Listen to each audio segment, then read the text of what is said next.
3 years of marriage had taught Genevieve Ashford exactly how to disappear.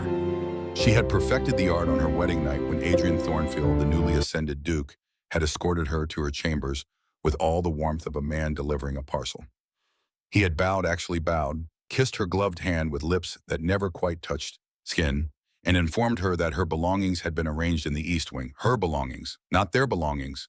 The message had been achingly clear. That first night, Genevieve had stood alone in a bedroom larger than her family's entire London townhouse, surrounded by cream silk and furniture that cost more than her father's annual income, and understood the terms of her existence.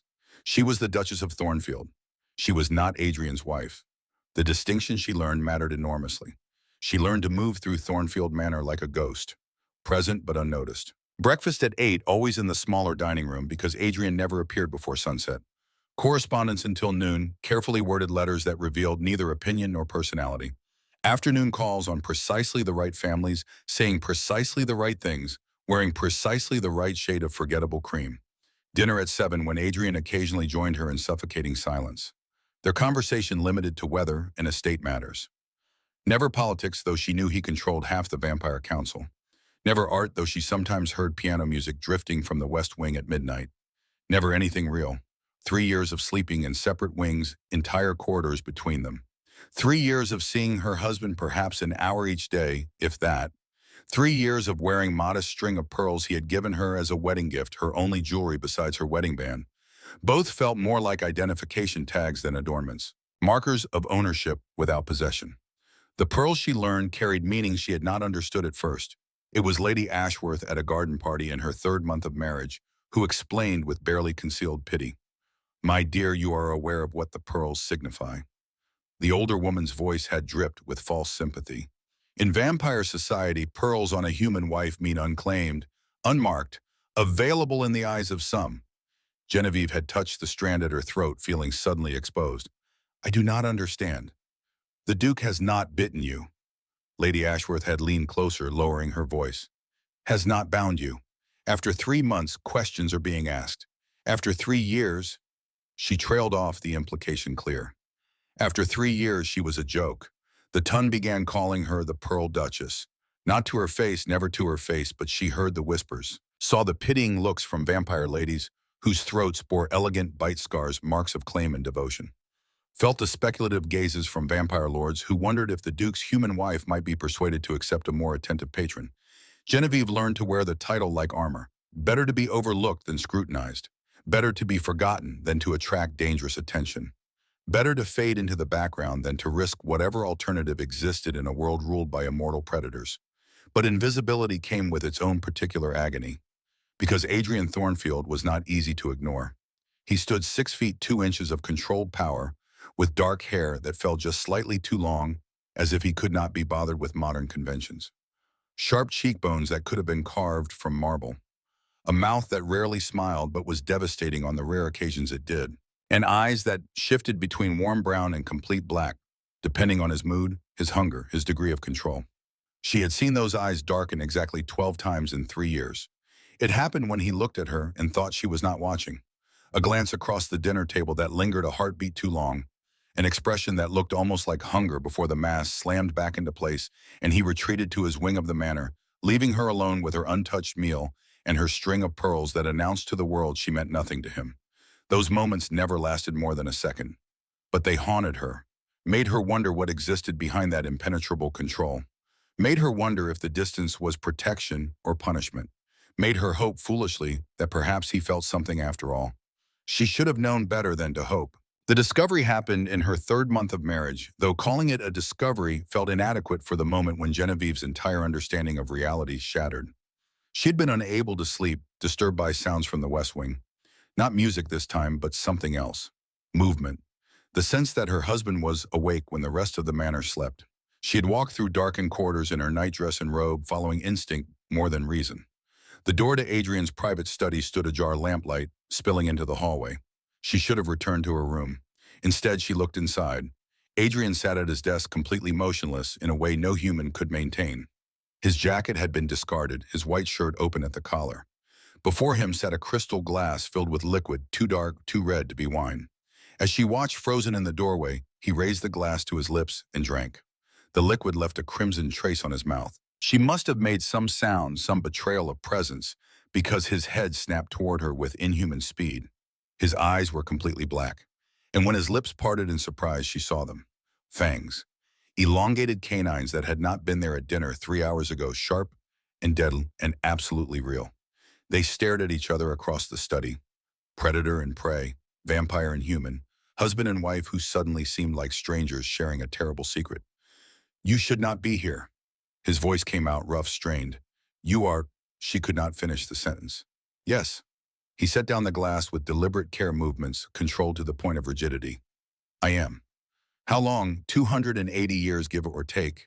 The number fell between them like a stone into still water. Genevieve pressed a hand to the doorframe, needing the solid reality of wood to anchor herself to a world that had just turned sideways. Her husband was not simply a duke. He was a creature from legends and nightmares, and she had been living under his roof, sleeping down the corridor, eating meals across from something that drank blood. Are you going to hurt me? The question slipped out before she could stop it. Something passed across his face. Pain, perhaps, or disappointment. No. He stood slowly, keeping his movements measured, unthreatening. I have never intended to hurt you, Genevieve. That is precisely why we maintain separate wings. Why I take my meals alone. Why I have not... He stopped, jaw tightening. Why I will not claim you as vampire society expects. Because I am human. Because you deserve better than to be bound to a monster for eternity. He said it simply, without dramatics. A statement of fact that he had clearly accepted long ago. Genevieve found herself studying him with new eyes. The pallor of his skin that never quite caught a flush. The way he moved with predatory grace. The fact that she had never seen him during daylight hours, never shared a breakfast, never watched him sleep. All of it made terrible sense now. Does this frighten you? Adrian asked quietly. The darkness in his irises had faded back to brown, warm, and almost human, but she could still see the faint outline of fangs behind his lips. It should have terrified her. She should have run screaming, should have fled to her family, should have demanded an annulment based on fraud and deception. But looking at him standing in his study at midnight, holding himself with careful control, seeming more lonely than dangerous, she found her fear transforming into something else. Understanding, perhaps. Or the beginning of it. I do not know what I feel, she admitted. He nodded slowly. That is fair. I will not compel you to stay. If you wish to leave, I will arrange safe passage to your family's estate and provide an allowance for life. You need only ask. And if I stay and then nothing changes, you remain in the East Wing, I remain in the West. We continue as we have been. His expression remained carefully neutral, separate, safe, uncomplicated. Something in his tone suggested the situation was anything but uncomplicated. Genevieve had returned to her chambers that night without answering. Had lain awake until dawn trying to process the revelation that she had married into the vampire aristocracy without realizing it. By morning, she had made her decision. She would stay. Not because she feared leaving, though her family's debts still hung like a noose around her father's neck. Not because she had nowhere else to go. She stayed because Adrian Thornfield, vampire duke, ancient predator, had given her the choice to leave and looked devastated at the possibility she might take it. She stayed because, for one brief moment in his study, she had seen something raw and real behind the mask, something that looked like loneliness. She stayed because she was just foolish enough to wonder if the distance between them might be the price for something else, something he was protecting her from by keeping his distance. 3 months became 6. 6 became a year. 1 year became 3. And Genevieve Ashford, the Pearl Duchess, learned to live with a vampire who treated her like porcelain. Beautiful, perhaps, but untouchable. Kept on a shelf to be admired from a distance, never held. The velvet box arrived on a Tuesday morning in late October, 3 years and 2 weeks after her wedding. Mrs. Caldwell brought it with the daily correspondence, her weathered face carefully neutral, as she placed it on Genevieve's writing desk. This came for you, Your Grace. No return address. Genevieve stared at the black velvet for a long moment before touching it. The box was expensive, the kind of thing jewelers use for significant pieces. No card accompanied it. No note tucked beneath the ribbon. Her hands trembled slightly as she opened it. The emeralds took her breath away. The necklace was a masterpiece. A stunning choker of graduated emeralds surrounded by diamonds with a massive center stone that had to be 20 carats at minimum. The craftsmanship was exquisite, each stone set in what looked like platinum, the whole piece designed to sit prominently at the collarbone. It would have cost a fortune. Multiple fortunes. and it was the most beautiful thing Genevieve had ever seen. Her first thought was that there had been a mistake. This could not possibly be for her. Her second thought, accompanied by a flutter of something dangerous in her chest, was that Adrian had sent it. 3 years and 2 weeks. Their anniversary. She lifted the necklace carefully, watching light dance through the emeralds like trapped green fire. The piece was substantial, heavy with worth and meaning. When had he commissioned this? Why no? After 3 years of pearls and distance, what had changed? At the bottom of the box, she found a small card tucked beneath the velvet lining. The handwriting was unfamiliar. Masculine, elegant. Wear this to the court ball. You deserve to shine. No signature, no explanation. Genevieve read the note 3 times, her heart doing complicated things in her chest. The court ball was Saturday evening, 3 days away, the most significant social event of the autumn season, where every vampire family of importance gathered to see and be seen. Adrian would be there, which meant she would be there at his side, performing her role as the perfect, unnoticed duchess in cream silk and modest pearls. Except this necklace was anything but modest, anything but designed to fade into the background. She should ask him about it, should verify he had sent it before doing something foolish. But the thought of approaching him, of initiating conversation beyond their usual careful exchanges, made anxiety coil in her stomach. 3 years of distance had built walls that felt insurmountable. Besides, who else would send her jewelry? She had no admirers, no close friends wealthy enough for such extravagance. It had to be from Adrian. Perhaps this was his way of acknowledging their anniversary. Perhaps this was his way of saying she mattered after all, even if he could not say the words. Genevieve spent the next 3 days in a strange state of anticipation.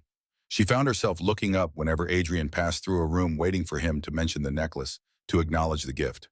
But he said nothing, barely looked at her, in fact too consumed with council business to spare her more than a distracted nod when they crossed paths in the corridors.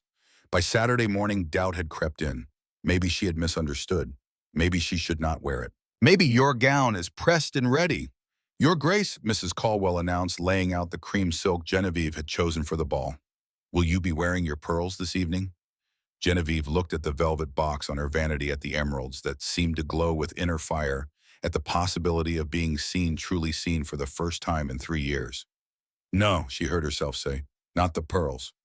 The court ball at Ashworth Hall was already in full brilliance when the Thornfield carriage arrived. Genevieve could hear the orchestra from the courtyard, could see every window blazing with candlelight. Her hands smoothed nervously over the cream silk of her gown, fingers brushing the emeralds at her throat. The necklace was heavier than she had expected. Not uncomfortably so, but present. Impossible to forget. The center stone rested just above her collarbone, catching light with every breath. Adrian handed her down from the carriage with his usual impersonal courtesy, his gloved hand barely touching hers. He looked devastating in black velvet and an intricately tied cravat, his dark hair swept back from a face that could have been carved from marble.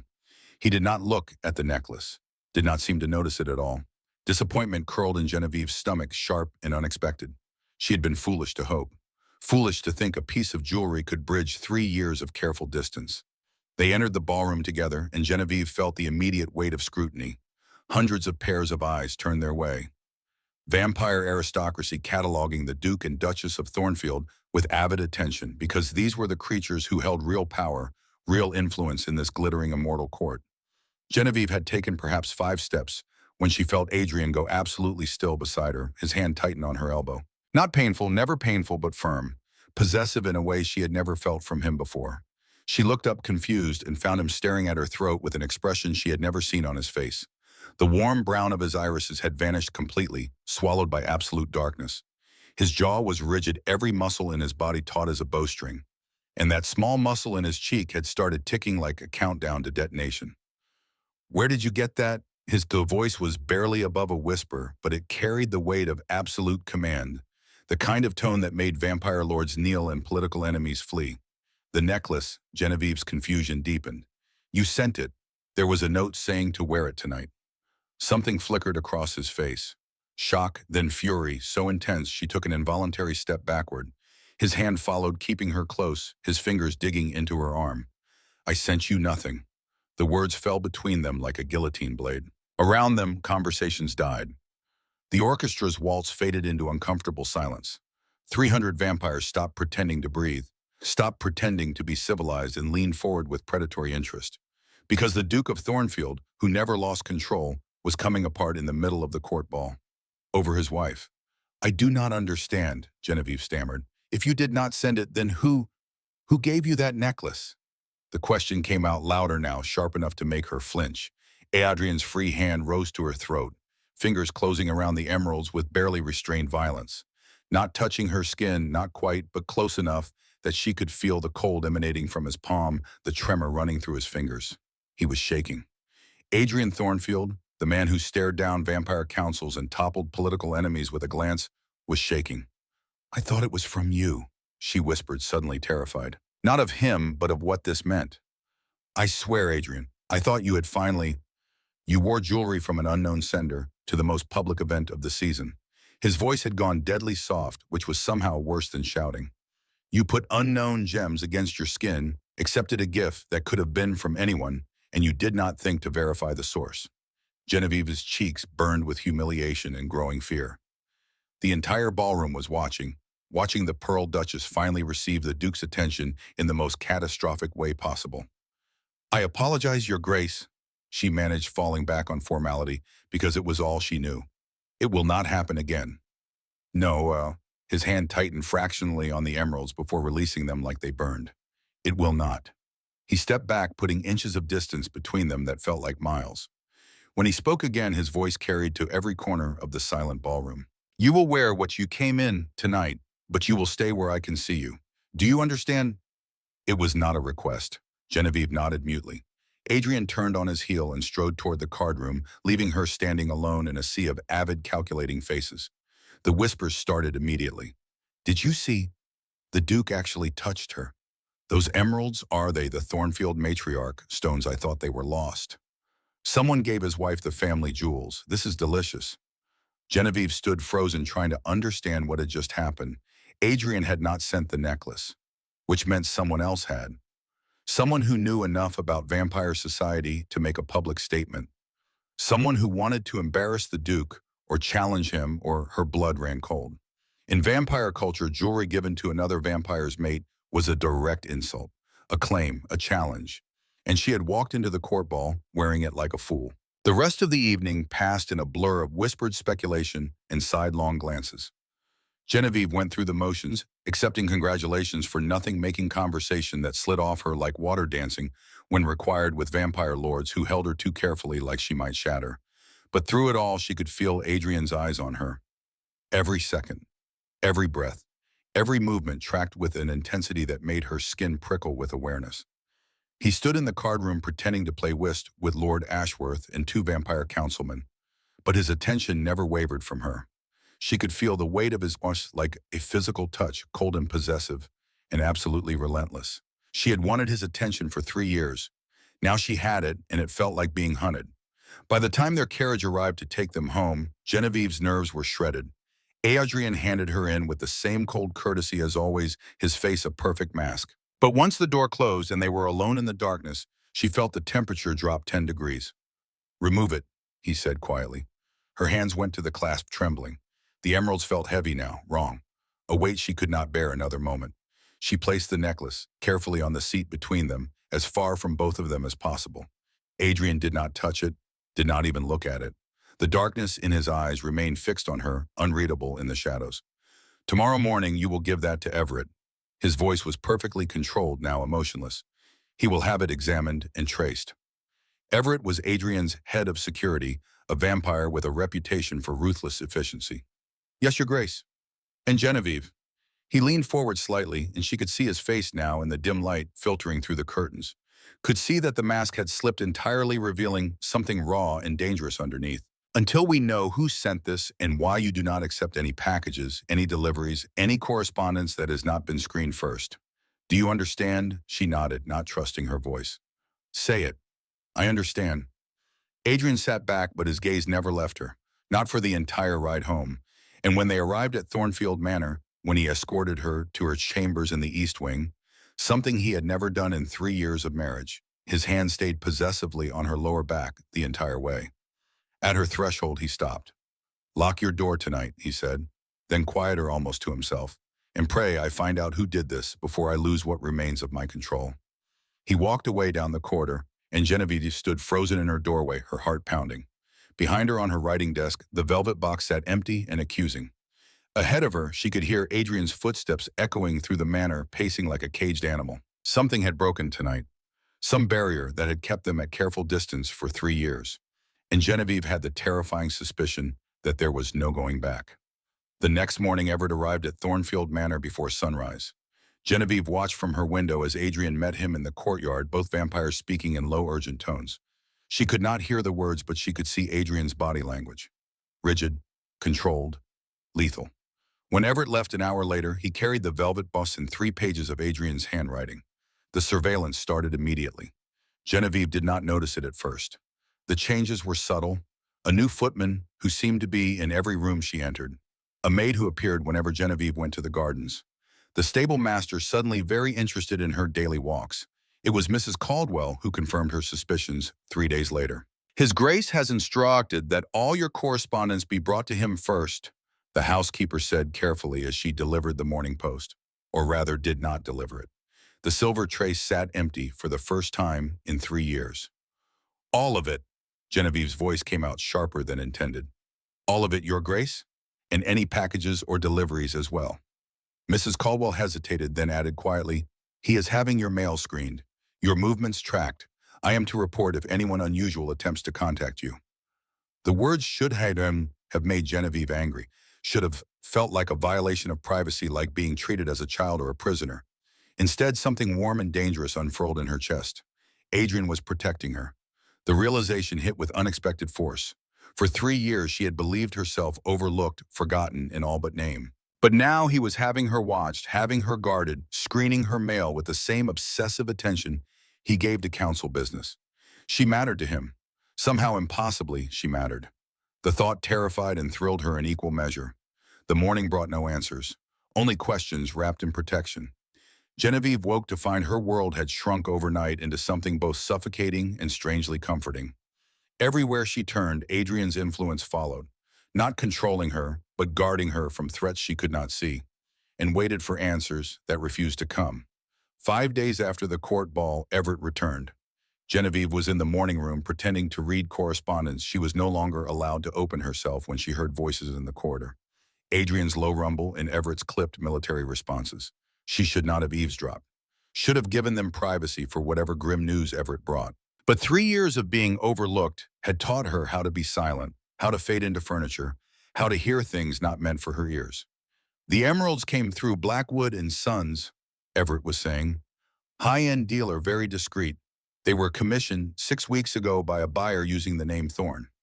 Silence. Then Adrian's voice deadly soft. Thorn. An obvious alias, Your Grace. The dealer provided a description. Male, approximately 6 feet, dark hair, aristocratic bearing. Paid in cash, collected the piece personally 3 days before it was delivered to the Duchess. Did he recognize the buyer? He claimed not, but there was something in his manner that suggested otherwise. I persuaded him to reconsider his memory. Genevieve did not ask what persuasion meant when a vampire employed it, and he still claimed ignorance. But he let slip one detail. The buyer knew the emeralds' history, knew they had belonged to the Thornfield matriarch, called them by their original name, the widow's tears. Yes, Your Grace. Another silence, this one heavy with implication.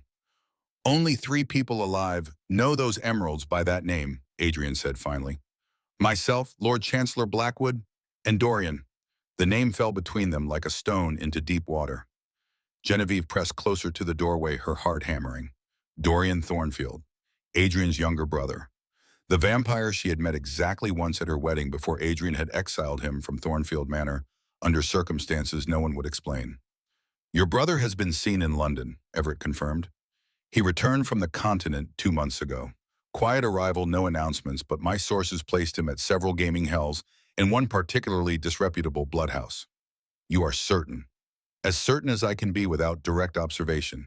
He has been careful to avoid vampire society functions, but not careful enough. Where is he now? Unknown, Your Grace. But I have men searching. Footsteps pacing, Adrian's measured tread that Genevieve had learned to recognize, even through walls. Double the watch on the Duchess. No one approaches her without my knowledge. Screen every delivery, every visitor, every piece of mail. If Dorian is involved, this is not finished. Already done, Your Grace.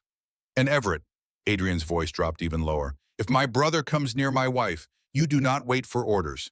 You do not hesitate. You end him.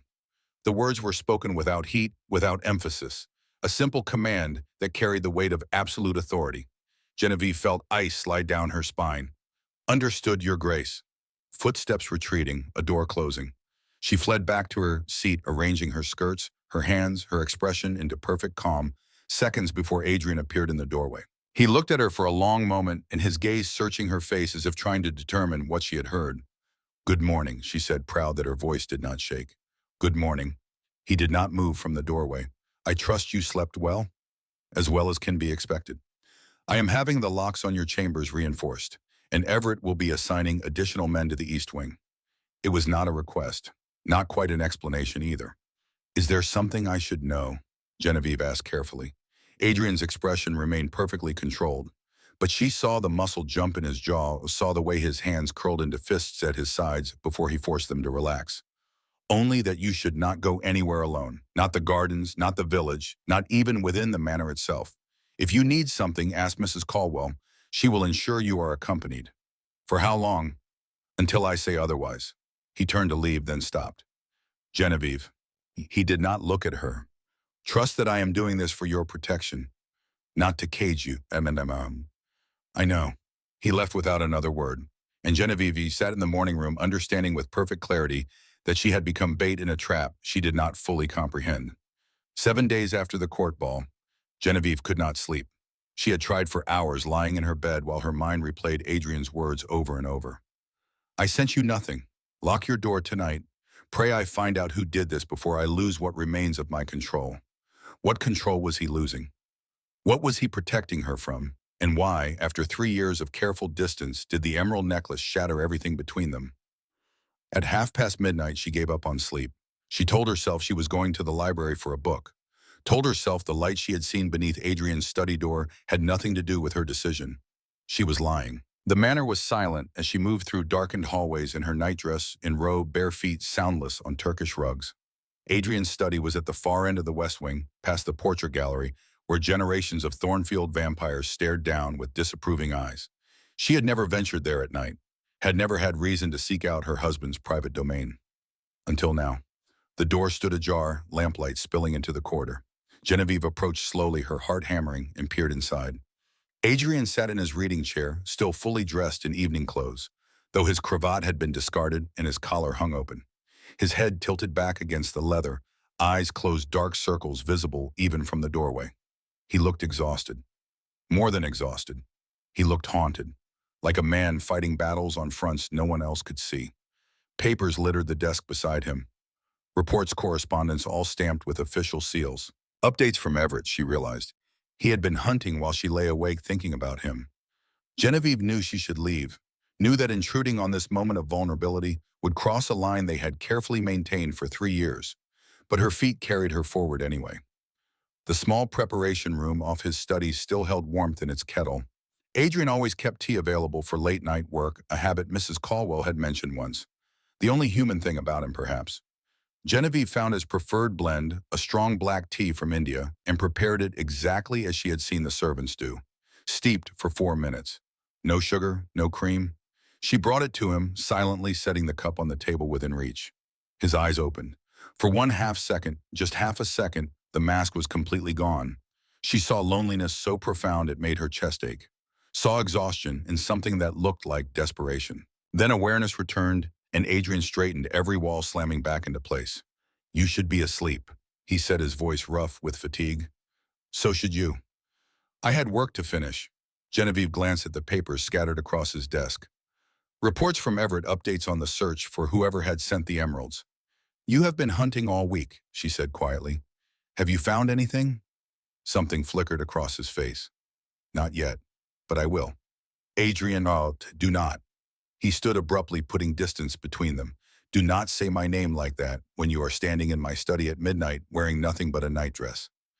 Genevieve looked down, suddenly aware that her robe had fallen partially open. She pulled it closed, cheeks flushing. But Adrian's gaze tracked the movement like a predator watching prey. The warm brown of his eyes began bleeding into darkness. I should go, she whispered. Yes. His hands curled into fists at his sides. You should. Neither of them moved. The air between them felt charged electric, like the moment before lightning struck.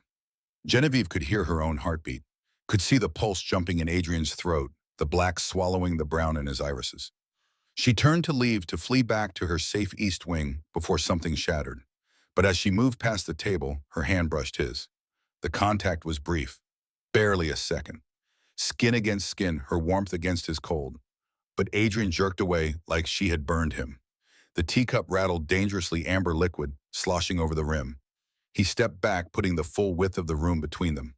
His chest heaved like he had been running, and his hands shook visibly before he fisted them at his sides. When he looked at her, the darkness had consumed his eyes entirely. Wild, desperate. Leave, Genevieve. His voice came out, strangled. Leave now, or I will not be responsible for what happens next. The raw need in his words should have sent her fleeing. Instead, Genevieve found herself frozen staring at this vampire who had kept her at arm's length for 3 years and was now barely holding himself together from one accidental touch. What are you so afraid of? She asked. Everything. The word came out broken. I am afraid of rooting you, of destroying the one good thing in my existence before I have even had a chance to keep it, of proving that monsters like me do not deserve. He stopped, jaw clenching so hard she heard his teeth grind. Just go. This time Genevieve obeyed.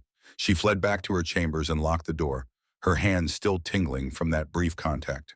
Behind her in the west wing, she heard the crash of something heavy hitting the wall, and she understood finally what he had been protecting her from all along. Not danger from outside, but the danger of him. The dinner party at Lord Ashworth's estate happened the following evening. It was a smaller affair, only 20 guests, all carefully chosen from Vampire Society's most influential families. Adrian attended reluctantly, and only because declining would have raised questions he clearly did not want to answer. Genevieve wore her pearls. She had put the emeralds away in their box, hidden in the back of her jewelry cabinet, where she would not have to look at them. The pearls felt almost comforting now. Familiar. Safe. Adrian had nodded when he saw her choice, though his gaze lingered on her throat with an intensity that made her skin flush. The evening started pleasantly enough. Genevieve found herself seated between Lady Ashworth and the French ambassador's wife, both skilled conversationalists who knew how to fill silence with pleasant nothing. She could see Adrian further down the table, his attention ostensibly on Lord Ashworth's discussion of agricultural reforms, but she felt his gaze drift to her every few minutes, always watching, always aware of exactly where she was, who spoke to her, who came too close. It was after the third course when Lord Westbrook made his mistake. Genevieve had never liked the vampire lord. He was perhaps 200 years old with florid features and wandering hands that made several younger vampires avoid him at social functions. But he was wealthy and well-connected, which meant he was tolerated, if not welcomed. He had been drinking heavily throughout dinner, his voice getting progressively louder, his jokes increasingly inappropriate. Genevieve had been trying to ignore him when he suddenly leaned across Lady Ashworth to address her directly. Duchess, I must say you were absolutely stunning at the court ball. His words slurred together slightly. Those emeralds, magnificent piece. Where are they tonight? Genevieve's stomach clenched. I am not wearing them this evening, my lord. Pity. His eyes dropped to her throat, lingering on the modest pearls with obvious disappointment. Those emeralds were something special. Made you look almost. He reached across the table, his fingers stretching toward her collarbone. May I see what you are wearing? These pearls seem. He never finished the sentence. 1 second his hand was reaching for her. The next second, Adrian was standing behind him, having moved from his seat with inhuman speed that should have been impossible. The Duke's hand closed on Westbrook's wrist with enough force to make the older vampire yelp. Gentlemen, do not touch what is not theirs, Adrian said quietly. The entire table had gone silent. 20 pairs of eyes fixed on the tableau. The Duke of Thornfield, gripping Lord Westbrook's wrist with white-knuckled intensity, his face a mask of controlled violence. I was merely. Westbrook started trying to pull away. Adrian's grip tightened. Genevieve heard bone creak. You were leaving, were you not, Westbrook? It was not a question. The vampire lord's face had drained of all color. Sweat beaded on his forehead despite the cool evening air. He nodded frantically. Yes, of course. I apologize, Duke. Duchess, I have had too much wine. I will just. Everett will see you out, Adrian interrupted, and somehow impossibly his head of security was already at the dining room door as if he had been summoned by telepathy. Westbrook fled, cradling his wrist. The moment he was gone, Adrian released his grip and smoothed his jacket with deliberate care. When he looked around the table, his expression was perfectly pleasant. My apologies for the disturbance. Lord Ashworth, you were saying about the agricultural reforms. The conversation resumed, but it was stilted now. Careful. Everyone had seen the Duke lose control twice in 1 week. Everyone had witnessed the line being drawn around his Duchess. Touch her and cease to exist. Adrian did not return to his seat. Instead, he moved to stand behind Genevieve's chair, one hand coming to rest possessively on her shoulder. His fingers were cold through the thin fabric of her gown, and she could feel them trembling slightly, could feel the rapid beat of his pulse where his wrist pressed against her collarbone. He was barely holding on. The rest of dinner passed without incident, but Genevieve could not focus on food or conversation. All she could feel was Adrian's hand on her shoulder, heavy and claiming. All she could think about was the look on his face when Westbrook had reached for her. Not just anger, something wild and barely leashed, something that looked dangerously like possessiveness. When they finally left Lord Ashworth's estate, Adrian handed her into their carriage and climbed in behind her. The moment the door closed, he pulled the curtains. Did he touch you? His voice was rough, strained in a way she had never heard before. No. You stopped him before. Good. Adrian's hands curled into fists on his knees. Because if he had, I would have killed him. Right there in Ashworth's dining room in front of witnesses. Consequences be damned. Genevieve stared at him, shocked by the raw honesty in his voice. Westbrook is being relocated, he continued as if she had not spoken. By tomorrow morning he will have urgent business in Scotland that will keep him away from London indefinitely. His club memberships will be revoked. His invitations will dry up. Within a month he will not exist in society anymore. Because he reached for my necklace. Because he touched what is mine. The words hung in the darkness between them, heavy with implication. Genevieve's heart hammered against her ribs. I am your wife, she said carefully. In name. We have barely spoken in 3 years. Why does this suddenly matter? Adrian was silent for so long, she thought he would not answer. When he finally spoke, his voice was barely above a whisper. It has always mattered, Genevieve. From the moment I saw you, it has mattered. He turned to face her, and in the dim light filtering through the curtains, his eyes were haunted. I kept my distance because vampires like me destroy everything we touch. Because you deserve better than a monster who ruins lives without thought, who has killed more people than you have met, who will exist for centuries after your bones have turned to dust. His jaw clenched. Because staying away from you was the only decent thing I have done in 200 years. The carriage rolled to a stop at Thornfield Manor. Adrian opened the door but did not exit immediately. Instead, he turned back to her, and the expression on his face made her breath catch. And now someone else is circling you, sending you gifts, trying to claim what I have been too much of a coward to keep. His voice dropped even lower. And I find I am not decent enough to let that happen. He climbed out, then offered his hand to help her down. This time his fingers threaded through hers for just a moment before releasing her. This time the cold of his touch lingered long after he let go. Lock your door tonight, he said again. Not to keep others out. The darkness in his gaze met hers, desperate and completely, utterly unmasked. To keep me from doing something we will both regret. He walked away into the darkness, and Genevieve stood in the courtyard with her heart racing and her hands still warm from his touch. Understanding that the walls between them were not protection, they were crumbling. She could not sleep. How could she, after that, after 3 years of believing herself forgotten, overlooked, unwanted, to learn that Adrian had been watching her all along? That he had stayed away not from indifference but from some twisted sense of protection, that he wanted her. The revelation should have frightened her. Adrian Thornfield was dangerous in ways she barely understood. A vampire who had lived for centuries, who destroyed enemies without remorse, who could kill with casual efficiency. But when she thought of the tremor in his hands on her shoulder, the desperation in his eyes, the way he had looked at her in the carriage, like she was the only real thing in his immortal existence, she felt no fear. Only a reckless, foolish hope that made her slip from her bed shortly before dawn. The manor was silent as she moved through darkened hallways in her nightdress and robe. She told herself she was going to the library again. Told herself the light beneath Adrian's study door had nothing to do with her decision. But she was done lying to herself. The door stood ajar as before. Adrian sat in his reading chair, head tilted back, eyes closed. Still dressed in his evening clothes, though more disheveled now. His jacket discarded, his shirt partially unbuttoned. revealing pale skin and the strong column of his throat. He looked like a man at the end of his rope. Genevieve approached quietly, drawn by something she could not name. His eyes opened before she spoke. "You should not be here," he said roughly. "I know. It is dangerous." "I know that too."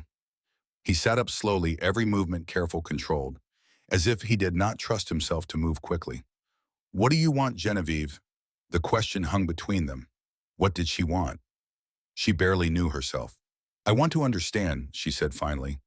"You say you have been watching me for 3 years, that I have always mattered, but you have never touched me, never spoken to me beyond necessity. You keep me at a distance while claiming I am important. I do not understand any of it." Adrian stood, and she saw how tightly he was holding himself, saw the way his hands trembled before he fisted them at his sides. "I am a vampire, Genevieve. Do you understand what that means truly? You drink blood, you do not age, you are stronger, faster than humans. That is only part of it." He moved closer, and she could see the black bleeding into his eyes. "It also means I feel everything more intensely than you can imagine. Hunger, rage, desire. It means that when I want something, I want it with an obsession that would terrify you. It means that if I allowed myself to touch you, to claim you, I would never let you go." He stopped a few feet away, maintaining that careful distance. "Vampire bonds are not like human marriages, Genevieve. When we claim a mate, it is eternal, possessive, all-consuming. I would know where you were every moment, would feel your emotions as my own, would destroy anyone who looked at you wrong, who made you unhappy, who dared to think they could take you from me." His voice had gone rough, almost ragged. "I have starved myself for 3 years, refused other blood sources, kept myself weak because your scent, your presence, your mere existence in this manner drives me to the edge of madness every single day. And if I tasted you, if I allowed myself one drop of your blood, I would drain you dry before I could stop myself." Genevieve should have been terrified, should have run screaming back to her chambers and barricaded the door. But looking at him standing there, shaking with the effort of restraint, admitting truths that cost him everything, she stepped closer. "Then do not drink from me," she said quietly. "Just touch me. Once. So I know this is real." "Genevieve," her name came out like a prayer and a curse. "You do not know what you are asking. I am asking you to stop protecting me from yourself. I am asking you to let me choose. And you choose this, choose me. I chose you 3 years ago when I stayed after learning what you were. I chose you every day since, even when you did not see me. I am choosing you now." For a long moment, Adrian just stared at her. Then with a sound that was half groan, half surrender, he closed the distance between them. His hands came up to frame her face, and Genevieve gasped at the contact. His touch was cold, so cold but gentle in a way that made her chest ache. His thumbs traced her cheekbones with reverence, like she was something precious he had been forbidden to hold. "You are warm," he whispered. "So warm. I had forgotten what warmth felt like." Genevieve's hands rose to cover his, keeping them against her face. "I have been so alone," she admitted. "For 3 years I thought I was nothing to you, just a debt paid, a duty fulfilled." "Never, Tom." His forehead dropped to rest against hers. "You were never nothing. You were everything I could not have, everything I did not deserve." They stood like that for a long moment, breathing each other's air, existing in a space that felt separate from the world. Then Genevieve made a decision that would change everything. She turned her head slightly, pressing a kiss to his palm. Adrian went absolutely still. "Genevieve." His voice came out strangled. "Do not." She kissed his palm again, then his wrist, where she could feel his pulse beating despite his vampire nature. "I want to give you something," she whispered. "Something that is mine to give." She began pulling back her sleeve, baring her forearm. The darkness consumed Adrian's eyes completely. "No." He tried to pull away, but she held his hand firmly. "Genevieve, no. I told you I cannot. You can control yourself. You have been doing it for 3 years. Not from this, not from you offering yourself willingly." She extended her wrist toward him, pulse beating visibly beneath pale skin. "Then let me choose to trust you." Adrian stared at her offered wrist like it was salvation and damnation combined. She could see the war raging behind his eyes. The hunger, the desperate need, the terror of losing control. "Please," she whispered, "let me be real to you. Just once." His hand shot out, gripping her wrist with bruising force. But not to bite, to push her away. "No." The word came out harsh, almost violent. I will not do this. I will not risk you like this. You have no idea what you are offering, no concept of what it would cost. He released her wrist and backed away until he hit the wall, putting as much distance between them as the room allowed. Get out. His voice shook. Get out before I take what you are offering and destroy us both. Genevieve stood frozen, her arms still extended, feeling foolish and rejected and confused. Adrian. Out, she fled, ran back to her chambers with tears burning her eyes and locked the door behind her. In the west wing, she heard furniture breaking, heard what sounded like a roar of pure rage and frustration, and understood that she had pushed too far too fast, that some distances could not be crossed in a single night. The note arrived with breakfast, not on the tray Mrs. Caldwell brought, not through any normal channel. It appeared on Genevieve's pillow while she slept, as if someone had entered her locked room and placed it there deliberately. Her blood went cold when she saw it. The handwriting was different from the first note. Rougher, more urgent. Midnight. The Rose Garden. Come alone or your family's debts become public knowledge. Her hands trembled as she read the rest. I have documentation. Letters between the Duke and your father. Proof that Thornfield bought you like livestock. Proof that your marriage is nothing but a business transaction. The vampire court would be fascinated to learn the truth, would they not? Instructions followed. Demands to come alone, to tell no one, to bring specific items from Adrian's study as proof of compliance. This was not about the emeralds anymore. This was blackmail. Genevieve should tell Adrian immediately, should hand him the note and let him destroy whoever had sent it with the same ruthless efficiency he had shown Lord Westbrook. But the threat was explicit. Come alone or her family would be obliterated. And more than that, a small, terrified part of her wondered if it was true. Had Adrian only married her as a business transaction? Were the debts he paid simply the price of acquisition? Did the distance between them prove she was nothing more than property filed away and forgotten? The heat she had seen in his eyes last night could be explained as simple desire, could it not? It did not mean he cared. Did not mean she was anything more than a possession he had decided to protect. She burned the note in her fireplace and spent the day in careful preparation. If she was walking into a trap, she would do it with her eyes open. Midnight found her in the rose garden, wrapped in a dark cloak, her heart pounding so hard she thought it might break through her ribs. The air was cold frost forming on the roses, her breath misting in the darkness. You came. The voice emerged from the shadows near the fountain. A man stepped forward, and Genevieve's stomach dropped. She knew that face. Had seen it once before 3 years ago at her wedding. Dorian Thornfield, Adrian's younger brother.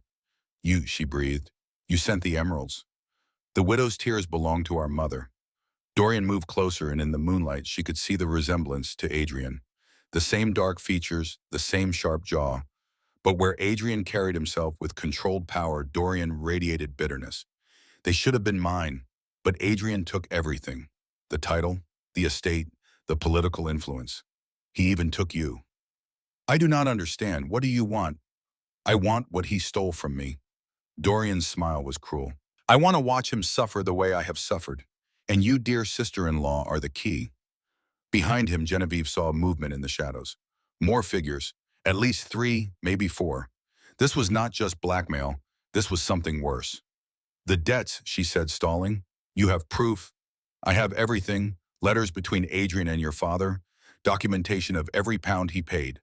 Proof that the great Duke of Thornfield purchased his duchess like livestock. Dorian's voice dripped venom. The vampire court will feast on the scandal.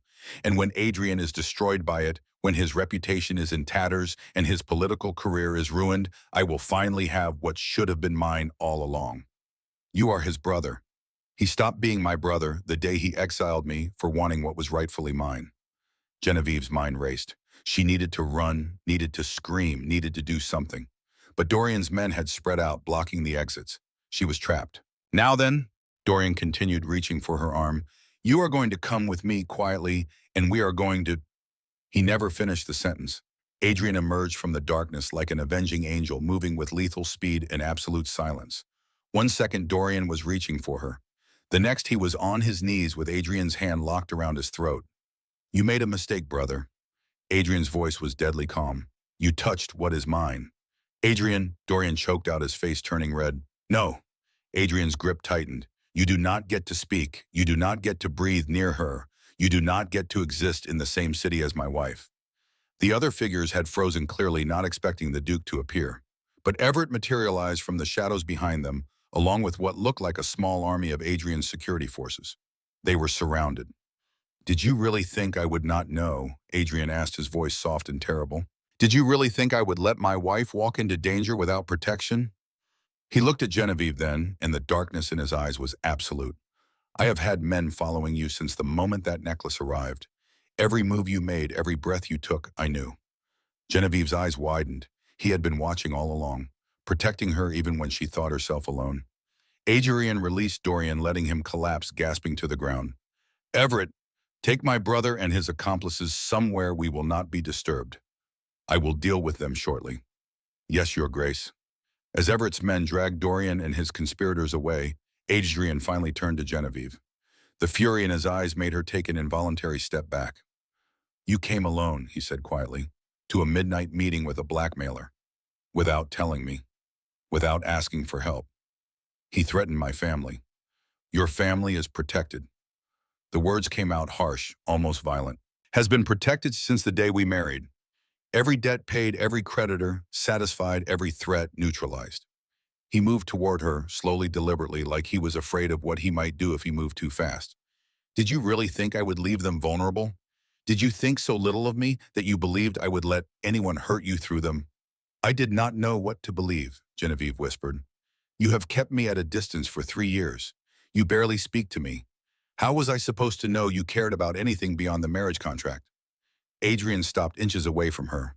His eyes were wild, desperate, barely controlled. "Come with me," he said. It was not a request. He turned and strode toward the manor, clearly expecting her to follow. Genevieve hesitated only a moment before hurrying after him, her heart racing with equal parts fear and anticipation.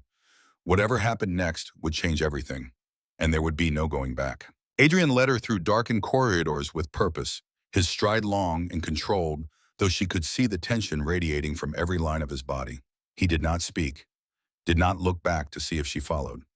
He knew she would. They passed through the portrait gallery where generations of Thornfield vampires stared down with cold eyes, through the west wing where she had never been invited, past his study, past his chambers, to a door at the very end of the corridor that looked like all the others. Except this one had 3 separate locks. Adrian's hands shook as he worked them, and Genevieve realized he had never brought anyone here before. Whatever lay beyond this door was private in a way that went beyond locked rooms and closed corridors. This was his sanctuary, his secret, and he was showing it to her. The door swung open on silent hinges, revealing darkness. Adrian touched something on the wall, and lamps flared to life one by one, illuminating a space that made Genevieve's breath catch. The room was not large, perhaps 20 feet square. No windows, just stone walls and a single desk covered in papers. But the walls, every inch of wall space was covered with sketches. Of her. Genevieve reading in the garden morning light, catching her hair. Genevieve at breakfast, stirring tea with a distracted expression. Genevieve laughing at something Mrs. Caldwell said, her face unguarded and genuine. Genevieve asleep in a chair by the library fire, a book fallen open on her lap. Hundreds of sketches. Thousands of hours of observation distilled into charcoal and paper. 3 years of her life seen through Adrian's eyes. She moved forward, slowly drawn by images of herself she had never seen. In each one, she looked different than the woman she saw in mirrors. In these sketches, she looked alive, beautiful, cherished. "You have been watching me," she whispered. "Every day."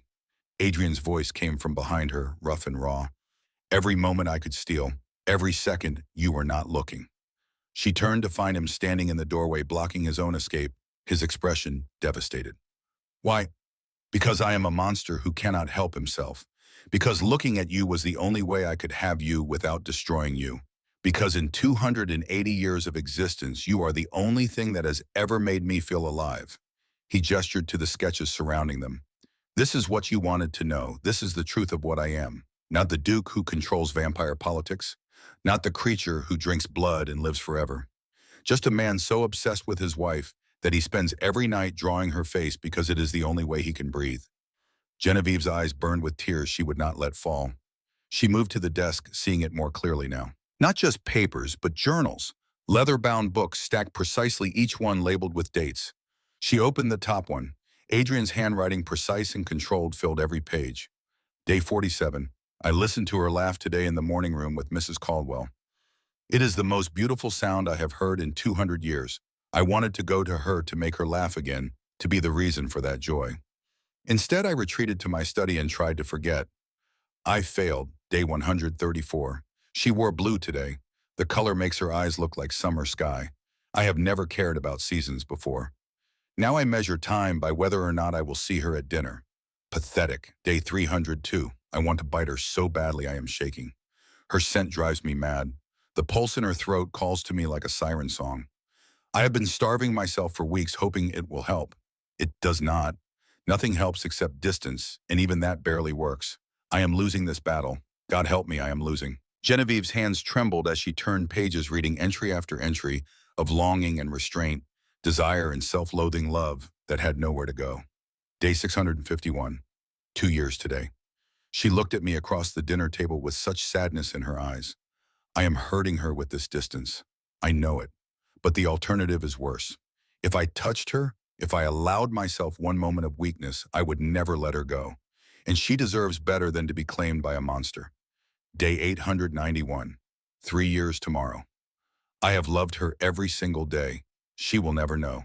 The words blurred as tears finally spilled over. You loved me, she whispered. All this time you loved me. Yes. The admission came out broken. From the moment I saw you at that ball, before our wedding, terrified and trying so hard to be brave. You were wearing white and you had flowers in your hair, and I thought, here is something good, something pure, something I will destroy if I am not careful. He moved into the room but kept his distance as if afraid to come too close. I married you thinking I could protect you by keeping you at arm's length, that I could give you safety and security without the burden of my obsession. I was wrong about everything. Genevieve set down the journal carefully, her heart hammering. You were not wrong about loving me, she said quietly. That was the only thing you got right. The darkness in Adrian's eyes gave way to something else. Hope and disbelief warring across his face. Genevieve, I choose you. The words came out firm, sure, without hesitation. I have chosen you every day for 3 years, even when you did not see me, even when I thought you never would. I am choosing you now. You do not know what you are saying. You do not understand what vampire bonding means. Then show me. She moved toward him, closing the distance he always maintained. Stop protecting me from yourself. Stop deciding what I can handle. I am not fragile. I am not breakable. And I am tired of being kept at a distance from the man I love. The confession hung between them. Adrian stared at her like she had struck him. You love me. How could I not? You are the man who paid my family's debts and asked nothing in return. Who gave me freedom and safety when you could have demanded obedience? Who has been starving yourself for 3 years because you refuse to hurt me? Who draws my face in the dark because looking at me brings you peace? She reached for his hand, and this time he did not pull away. His skin was cold against hers, but his fingers curled around her palm with desperate strength. I have been so alone, she admitted. And all this time you were watching me, loving me, suffering alone, because you thought it would keep me safe. I am still dangerous, Adrian said roughly. I am still a monster who could hurt you without meaning to. Then claim me. Do whatever it is you have been denying yourself for 3 years. But stop leaving me alone. For a long moment, Adrian just stared at her, the darkness in his gaze wild and full of something that looked like salvation. Then he moved. 1 second she was standing before him. The next she was against the wall with his body pressed to hers, his hands framing her face, his mouth crashing down on hers with 3 years of desperate hunger. The kiss was not gentle. It was consuming, claiming a vampire finally allowing himself to take what he wanted. His lips were cold but demanding, tasting her like she was the only sustenance that mattered. Genevieve kissed him back with equal desperation, her hands fisting in his shirt, pulling him closer even though there was no space left between them. She felt his fangs graze her lower lip, sharp and dangerous, and instead of fear, she felt heat flood through her. Genevieve. Her name came out like a prayer against her mouth. I cannot stop. Once I start, I cannot. Good, I do not want you to stop. He groaned, the sound vibrating through both of them, and kissed her again.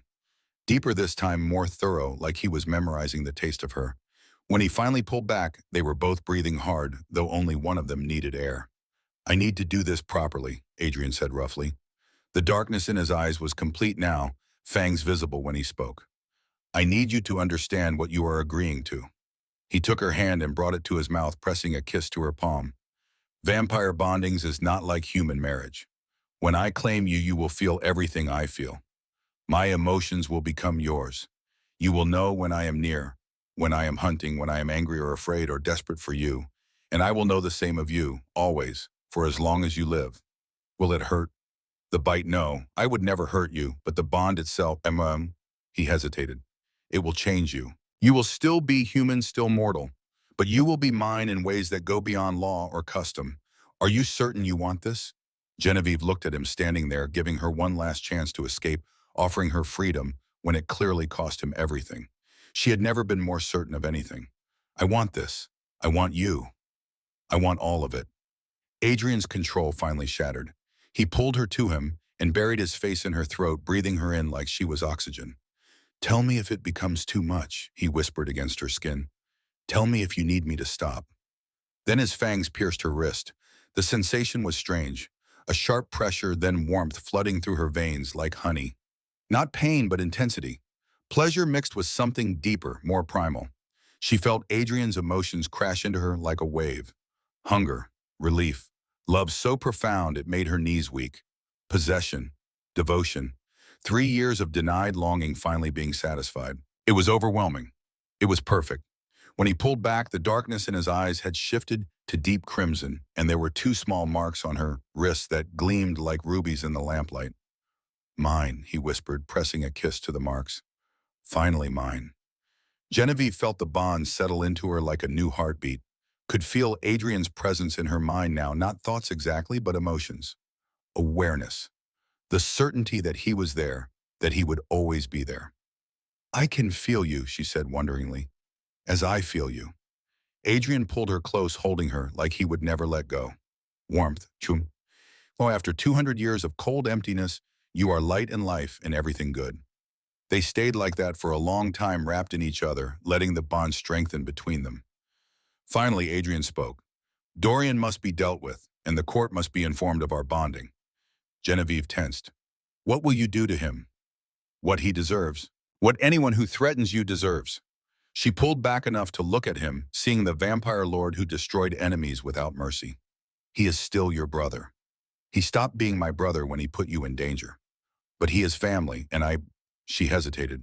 I am asking you to show mercy, not for him, for yourself, so you do not have to carry the weight of his death. Adrian stared at her like she had spoken a foreign language. You would have me spare the man who tried to blackmail you, who planned to use you to destroy me.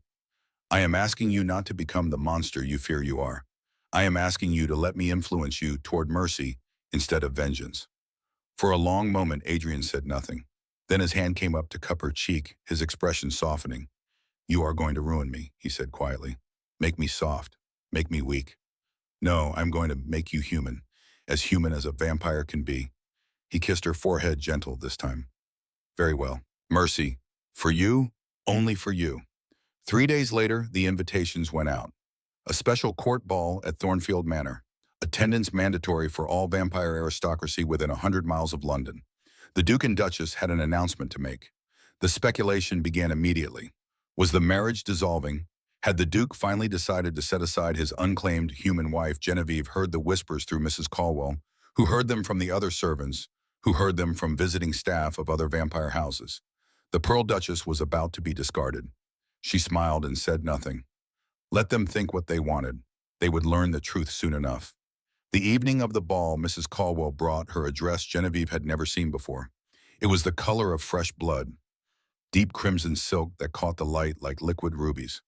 Cut daringly low at the bodice, the neckline designed to showcase her throat, fitted through the waist before flowing into a full skirt that moved like water. It was the complete opposite of everything she had worn for 3 years. It was perfect. His Grace had this made for you, Mrs. Caldwell said softly, and he sent this as well. She held out a jewelry box. Not black velvet this time. Ruby red. Inside was a necklace that took Genevieve's breath away. Rubies and diamonds arranged in an intricate collar with a center stone the size of a robin's egg. It was bold, dramatic, impossible to miss. The Thornfield rubies, she realized. The family treasure worn only by bonded mates. A public declaration of claim. She lifted the necklace with trembling hands, watching light dance through the stones like captured fire. He has been planning this, she whispered, since the moment he bit you, Your Grace. His grace does nothing by half measures. Mrs. Caldwell helped her dress, helped her arrange her hair in an elegant style that left her throat bare, helped her fasten the rubies at her neck. When Genevieve looked in the mirror, she barely recognized herself. The Pearl Duchess was gone. In her place stood someone powerful, dangerous, claimed, Adrian's mate. She found him waiting at the bottom of the grand staircase, devastating in black velvet and silver brocade. His eyes tracked her every movement as she descended, and she felt his emotions through the bond. Pride, desire, possessive satisfaction, love that threatened to overwhelm them both. When she reached the last step, he took her hand and brought it to his lips, his eyes never leaving hers. Beautiful, he murmured, though you would be beautiful in rags and ashes. Flatterer, truth-teller, he offered his arm. Are you ready to let them see? Genevieve looked at the rubies blazing at her throat, felt the bond humming between them. Thought about Dorian in exile, his assets seized, his accomplices scattered. Thought about 3 years of being overlooked, finally ending. Thought about the future stretching ahead of them, dangerous and difficult, and absolutely perfectly theirs. Ready. The ballroom fell silent when they entered. 300 vampires stopped mid-conversation, mid-dance, mid-breath, and stared at the Duke of Thornfield, who looked more alive than anyone had seen him in decades. At the Duchess wearing the Thornfield rubies, marking her as bonded mate. At the way Adrian kept her close, his hand possessive on her lower back, his eyes daring anyone to question, to challenge, to even look at her wrong. Genevieve felt the weight of scrutiny, like physical pressure. But with Adrian's presence solid in her mind, with his strength supporting her, she found she did not care what they thought. Let them stare. Let them whisper. Let them finally see what had been theirs all along. Adrian led her to the center of the ballroom, to the raised dais, where the Duke traditionally addressed his guests. The orchestra stopped playing, every eye fixed on them. My lords and ladies, Adrian's voice carried through the sudden silence. Thank you for attending on such short notice. I have an announcement that concerns you all. He turned to Genevieve, taking both her hands in his. 3 years ago, I married Genevieve Ashford in what many assumed was a marriage of convenience, a business arrangement, a political alliance. His voice hardened. Anyone who believed that was a fool. Gasps rippled through the crowd. I married Genevieve because from the moment I saw her, I knew she was meant to be mine. Because her laugh is the most beautiful sound I have heard in 2 centuries. Because her presence in my home has been the only light in an existence of darkness. He raised her wrist, showing the bonding marks that gleamed against her skin. I kept her at a distance, not because I did not want her, but because I wanted her too much. Because vampire bonds are consuming and eternal, and I needed to give her time to choose freely. Adrian's eyes never left hers as he spoke, though his words were meant for the court. She has chosen. I have claimed her. Genevieve Ashford is my bonded mate, my equal partner, my Duchess in truth and in bond. And anyone who questions this, anyone who insults her, anyone who even looks at her with disrespect will answer to me. He pulled her close and kissed her. Not a polite kiss, not a courtly gesture, a claiming, public and possessive and absolutely unmistakable. When he pulled back, his fangs were visible, his eyes crimson with vampire nature. The entire court dropped into deep bows and curtsies, acknowledging, accepting, understanding the line that had just been drawn. The Duke had finally claimed his Duchess, and God help anyone who forgot it. The orchestra resumed playing, a waltz, this time sweeping and romantic. Adrian led Genevieve onto the dance floor. As they moved together perfectly matched, she felt the bond between them strengthen with every step. Felt his emotions twining with hers until she could not tell where he ended and she began. They are staring, she whispered. Let them. Adrian's hand tightened on her waist. Let them see exactly who you belong to. Let them see that you are no longer overlooked. In your place is the woman who owns my heart, my sanity, and every waking moment I have. Quite a claim, Your Grace. It is not a claim. Adrian pulled her closer, close enough that she could feel his lips against her temple. It is a confession. They danced while London's vampire elite watched and whispered. They danced while Adrian murmured promises against her hair. All the months he had watched her, all the nights he had imagined this, all the ways he planned to make up for 3 years of distance. They danced until the music ended and the room erupted in applause. And when Adrian kissed her again in front of the entire vampire court, claiming her publicly and completely, Genevieve kissed him back without hesitation. 3 years of being unseen had led to this. 3 years of loneliness had ended in this, and she would not trade a single moment of the journey that had brought them here. Later, when the last guests had departed and the manor had settled into silence, they stood together in the secret room one final time. "I will fill new journals now," Adrian said, pulling her into his arms, "but they will be different. No more longing from a distance, no more restraint." "What will you write instead?" "Everything, every moment I get to hold you, every time I hear you laugh, every night I get to fall asleep with you in my arms instead of alone in my empty chambers." Genevieve rested her head against his chest, feeling the stillness there. No heartbeat, but she could feel his emotions through the bond, and that was better than any physical rhythm. "What if I grow old? What if I die while you stay young forever? Then I will love you while you live and mourn you when you are gone. I will not turn you unless you ask Genevieve. I will not take your mortality from you. But I will love you for as long as you allow me to, whether that is 50 years or 500. Genevieve thought about that. About growing old while Adrian stayed frozen. About eventually leaving him alone again. "Ask me in 50 years, she said finally, when I know what it means to live a full human life, when I can choose eternity with true understanding. I will give you my answer. And in the meantime, love me. Let me love you. Let us have this strange, impossible marriage that started with distance and ends with devotion." Adrian kissed her forehead, gentle and reverent. Outside, dawn was breaking over London. Inside, in the secret heart of Thornfield Manor, a vampire duke held his human duchess and felt for the first time in 200 years completely at peace. The Pearl Duchess was gone. In her place stood Genevieve Thornfield, bonded mate, equal partner, the woman who had shown a monster what it meant to be loved. And when she walked into the next gathering of vampire society, wearing crimson silk and the Thornfield rubies, with Adrian's hand possessive on her waist, and his eyes tracking her every movement, no one would ever overlook her again. She had been seen all along. She had just been waiting for the right person to admit it.